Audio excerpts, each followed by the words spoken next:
I would really much like to try some of your soft cheeses to start on. Sure. Because the soft cheeses is traditionally some of the first cheeses which have been made in a culture. Yes. And we have some really good soft cheeses in Denmark.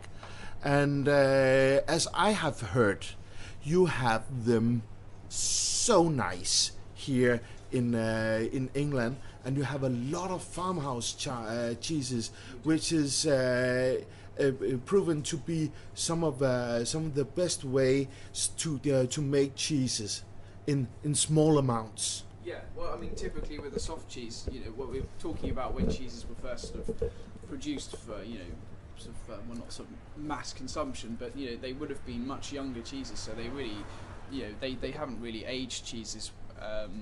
You know, sort of, I suppose aging cheeses as a way of preserving them hasn't really become part of the culture since sort of, you know, when you're talking about cheddars and, you know, some cheese like that. So when you've got soft cheese with high moisture content, you know, that's where you typically get a lot more, I think, sort of character of the milk coming through, as opposed to more of that sort of sweetness and other flavours that you get when you go to maturer cheeses like cheddars. So we can have a look at some, you know, some English soft cheeses like.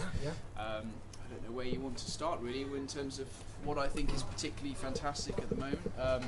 This is one of my favourites here, which is controversially an English camembert style cheese. So obviously this is a cheese based on a camembert recipe from France. Yes, so yeah. France being renowned for producing, you know, fantastic camemberts, bries, and all those sort of things. But this is a lady from New Zealand who then moved to England a few years ago and started producing this cheese called Tunworth down in Hampshire, which we can probably have a little taste and see what you guys think. It's a very rich cheese. Probably not quite as sort of intense as a camembert, but it's a really nice, rich, creamy milk.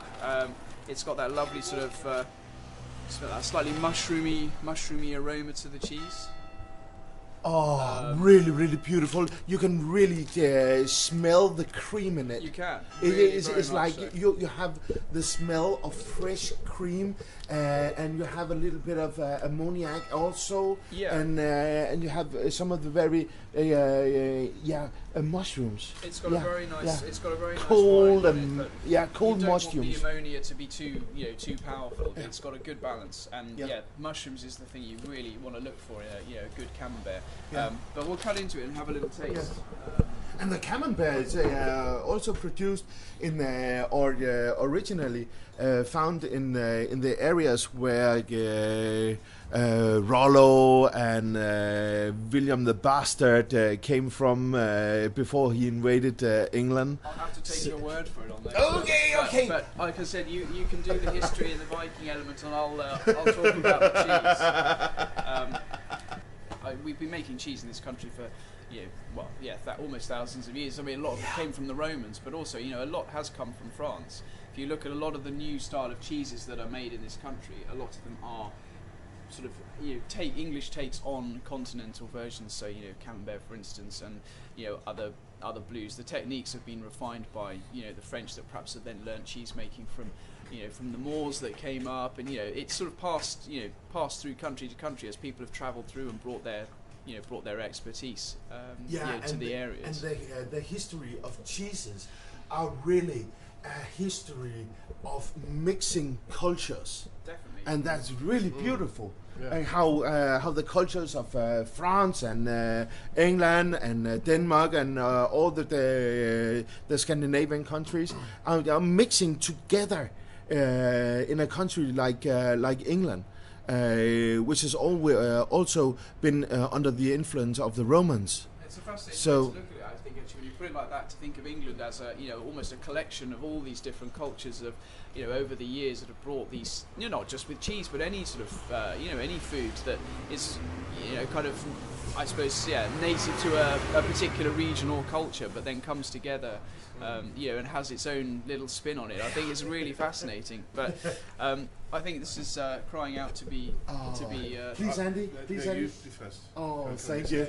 So this is the Tunworth. So it's really maybe a little bit young. I would probably like to. Yeah. It has a slight firm core, and then it has been maturing from the outside, and then there's a little core of 1 centimeters of, and it can really prove to have some different textures and be very, very nice. See what you think. The flavour should still come through. It certainly does. Like you said, cream, maybe. Yeah. Grass, you could Yeah, almost yeah. It's very lush where the cows graze around there. Andy, you should be proud of being an Englishman and taste this one. This is incredible rich in its taste. The mushroomy flavor comes right through, Yeah. and you can really taste the rich cream in it. Is just like. That is really lovely, isn't it? And if Ulla made one of her plum marmalades going to this one, it would be an almost arousing experience. Well, that is absolutely delicious, isn't it? But it's a really accomplished cheese. It's won a lot of awards in the UK, and you know, actually, as I said, to produce a really sophisticated camembert style cheese, but in England, I think is a real achievement. And Tunworth is one of my favourite cheeses. It's absolutely gorgeous, isn't it? Oh, yeah. But you've got all the characteristics you want of a nice sort of bloomy rind cheese like that. Like you said, the rind, the sort of the fat content in the milk. It's got all the flavours that you want, which I think is just such a delightful cheese to eat. Really, it's a really exciting cheese. If I just should say that if I should have only one cheese, this could probably be it. As right. and when I have the last bit of this one being totally mature with a little bit of the white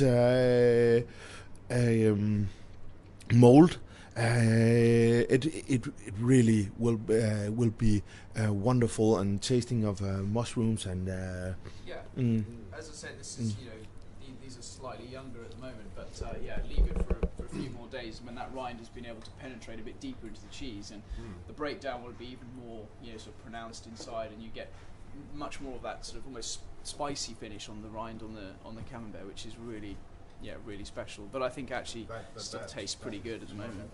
The landscape that this is produced in is sort of mirrors quite closely that landscape of Normandy. So the kind of landscape, the grasses, the climate, it's fairly well matched. So it actually lends itself really well to producing this sort of really nice rich milk.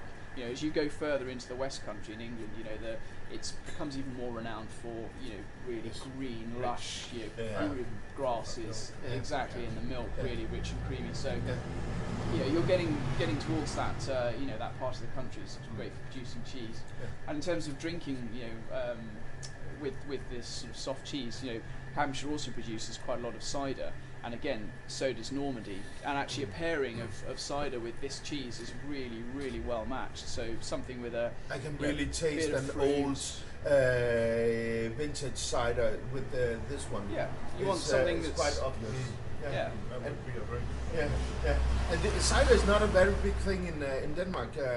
Most people drink the cheap cider from Sweden with artificial flavor, and it's just like when you visit England and see the variations of cider over here is a total culture like beer.